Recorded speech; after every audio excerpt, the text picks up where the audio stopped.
बम बम बोले दोस्तों, अगर आप मेरे चैनल पे नए हैं तो प्लीज़ मेरे चैनल को सब्सक्राइब कर लीजिएगा।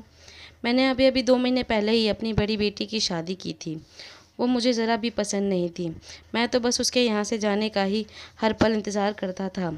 अब बस एक और है मेरी ज़िंदगी का काँटा, मेरी दूसरे नंबर की बेटी। उसकी भी जल्दी से जल्दी कर शादी यहाँ से करके उसे दूर फेंक दूँगा, ताकि वो मेरे इस घर में जल्दी से ना आ सके। मेरा नाम नारायण है, मेरी 4 बेटियाँ हैं, 2 सौतेली, 2 अपनी। 2 सौतेली बेटियाँ मेरी पत्नी के पहले पति की थी, जो अब इस दुनिया में नहीं था। जब मैं अपनी पत्नी जब मैं अपनी आधी उम्र में था, उस वक्त मेरी 2 शादियाँ पहले से हो चुकी थी, मगर मेरी माँ किसी को भी घर में टिकने नहीं देती थी। उनका जीना हराम करके रखती थी, जिसके चलते वह मुझे छोड़ के चली जाती थी। मेरी आधी उम्र बीत चुकी थी और अब मैं शादी भी नहीं करना चाहता था। पर जब मेरी तीसरी पत्नी की बात चली तो पैसों की वजह से मेरी माँ तुरंत राजी हो गई। वह दरअसल मेरी पत्नी काफ़ी अच्छे परिवार से थी, मगर दुर्भाग्यपूर्ण उसका जो पति था वह नहीं रहा था, और 2 उसकी अपनी बेटियां थीं उसके पास। मेरी माँ ने मुझसे बिना रजामंदी के शादी तय कर दी, पर मैं उन दोनों बेटियों को अपना नहीं पाया था।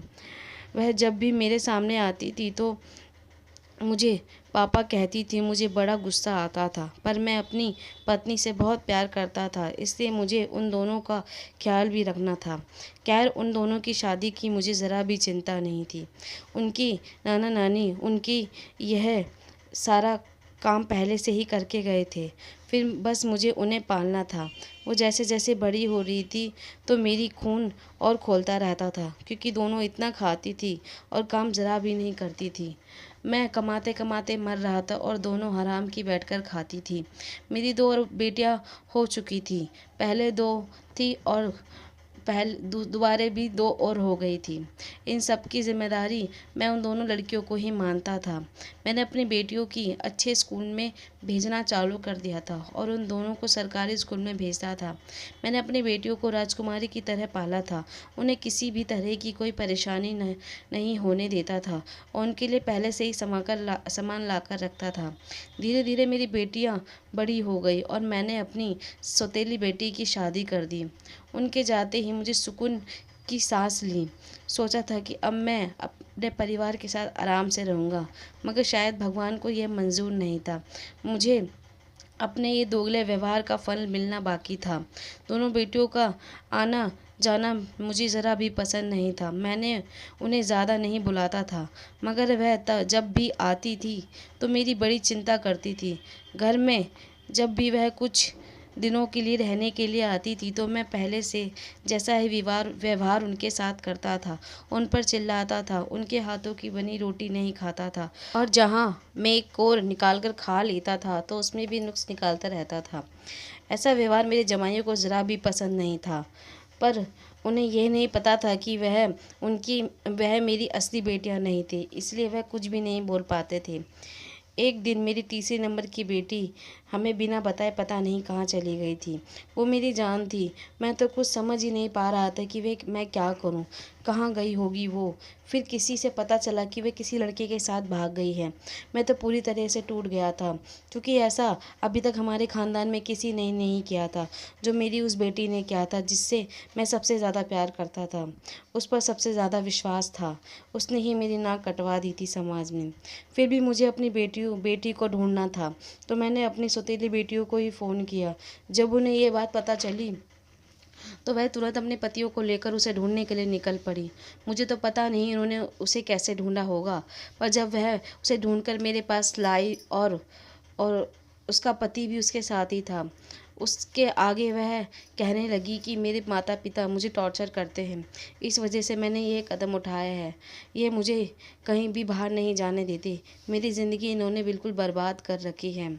उन्होंने मुझे यकीन नहीं हो रहा था उसके लफ्ज़ों पर। मैंने रोते हुए कहा, मैंने तुम दोनों के लिए पता नहीं क्या क्या किया था। तुम्हें कभी भी अकेला महसूस नहीं हो तो मैंने तुम्हारी इन बड़ी बहनों को कभी नहीं अपनाया। हमेशा तुम्हारे साथ सही साबित करने में लगा रहा। तुम्हारी मम्मी से भी इन्हें ज़बरदस्ती पिटवाता था, और आज तुम मुझ पर ही गलत आरोप लगा रही हो। मैं अपनी परवरिश में ऐसी कौन सी कमी कर दी जो तुम आज अपने इस बाप को इतना गलत गलत बोल रही हो। मैंने जिनसे इस दिन रात नफ़रत की, आज वही मेरे बुरे वक्त में मेरे साथ खड़ी थी। मैंने अपने उन दोनों बेटियों से हाथ जोड़कर माफ़ी मांगी, जहाँ कहीं उन दोनों को मेरी आज ना कटवानी चाहिए थी, क्योंकि मैंने बचपन से ही उनके साथ गलत किया था और जिनसे मुझे उम्मीद थी, उन्होंने ही मेरे नाक कटवा दी थी पूरे समाज में। मैं अपनी इस गलती पर बहुत शर्मिंदा था। तभी मेरी बेटियां बोली, नहीं पापा, आपने जो किया हमारे साथ, हमें उन बातों को तो कब का भूल गए थे और यह सोचकर हंसते हैं कि अगर आप वो सब हमारे साथ नहीं करते तो आज हम इतने समझदार कभी नहीं बनते, दुनिया को शायद कभी भी समझ नहीं पाते।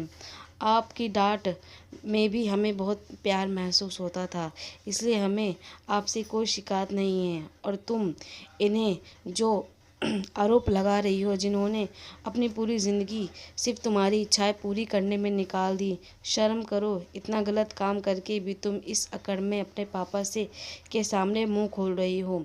हम अपने पापा के साथ हैं और जब हमारे पापा अब तुम्हारे इस रिश्ते को अब अपनाएंगे, तभी हम तुम्हें भी अपनाएंगे। मैंने अपनी उस बेटी से सारे रिश्ते तोड़ लिए, जिसके बगैर मेरी सुबह आँख तक नहीं खुलती थी। आज जब उसने मुझे फंसाने का पूरा इंतज़ाम किया था, तो मुझे अकल आई कि सगा सतेला कोई नहीं होता। हम जैसा जिसके साथ व्यवहार करते हैं, वह हमें सूद समेत वापस मिलता है। अब मैं अपनी उन दोनों बेटियों को अपनी बेटी जैसा ही प्यार करता था। भले ही वो अब मेरे साथ नहीं रहती, पर अब वो दोनों मेरा बड़ा ख्याल रखती हैं। शायद मैं उन दोनों को वह प्यार दे पा रहा था जिसके लिए वह बचपन से तरसती थी। तब उन्हें यह तक नहीं पता था कि मैं उनका असली पापा नहीं हूँ। और जब उन्हें यह बात पता है कि मैं उनका असली पापा नहीं हूँ, तो वह मेरा बुढ़ापे का सहारा बनी है। मैंने तो आपसे विदा लेती हूँ, फिर मिलूँगी अगली कहानी में।